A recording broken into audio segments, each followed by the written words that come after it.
సరిగ్గా అమెరికా యుద్ధం ప్రారంభమయ్యి ఇవాల్టికి 37 రోజులుగా వస్తుంది. ఫిబ్రవరి 28న ప్రారంభమైతే ఇవాళ మార్చి 4కి మొత్తం 37 రోజులు కావస్తుంది. ఈ 37 రోజుల్లో జరిగిన పరిస్థితులు, పరిణామాలు, ప్రతి ఇన్సిడెంట్ వెనుక ఉన్న ఒక నేపథ్యం, ఏ దేశం ఎలా స్టెప్ తీసుకుంటుంది, ఆ స్టెప్ తీసుకోవడానికి గల చరిత్ర నేపథ్యం అన్నింటినీ కూడా మనం ప్రతిరోజు ఉదయం 7 గంటలకి యుద్ధం ప్రారంభమైనప్పటి నుంచి కూడా మొత్తం ఇంటర్నేషనల్ ఇష్యూస్ అన్నీ కూడా చాలా చిన్న చిన్న పిట్టకథల్లాగా చాలా అలవోకగా వినేలాగా మ్యాక్సిమం మా వంతు మేము ట్రై చేస్తూ ఉన్నాం. ఈ ఉదయం ఎపిసోడ్ తయారు చేసి ఇస్తూ ఉన్నాం. కానీ నిజంగా ఈ 37 రోజుల్లో మాట్లాడుకున్నదంతా ఒక ఎత్తు అయితే ఇవాళ ఇప్పుడు మాట్లాడుతున్నది మరో ఎత్తు. అదే అమెరికాలో ఉన్న అడ్మినిస్ట్రేషన్ లూప్ హోల్స్, అమెరికా అడ్మినిస్ట్రేషన్లో ఉన్న లోపాలు, లోసుగులు ఎంత దారుణంగా ఉన్నాయి అంటే నిజంగా ఆశ్చర్యం వేస్తుంది.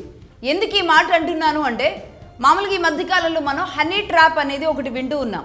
హనీ ట్రాప్ అంటే వ్యాపారస్తులకు కానీ, లేదంటే రాజకీయ నాయకులు కానీ, లేదా సెలబ్రిటీలకు కానీ వాళ్ళని హనీ ట్రాప్ ద్వారా వాళ్ళని లోబరుచుకోవడానికి, వాళ్ళ ద్వారా ఆర్థికంగానో లేదంటే వాళ్ళని బెదిరించడానికో రకరకాల కారణాలతోనో ఈ హనీ ట్రాప్ అనేది మనం ప్రధానంగా వింటూ ఉంటాం.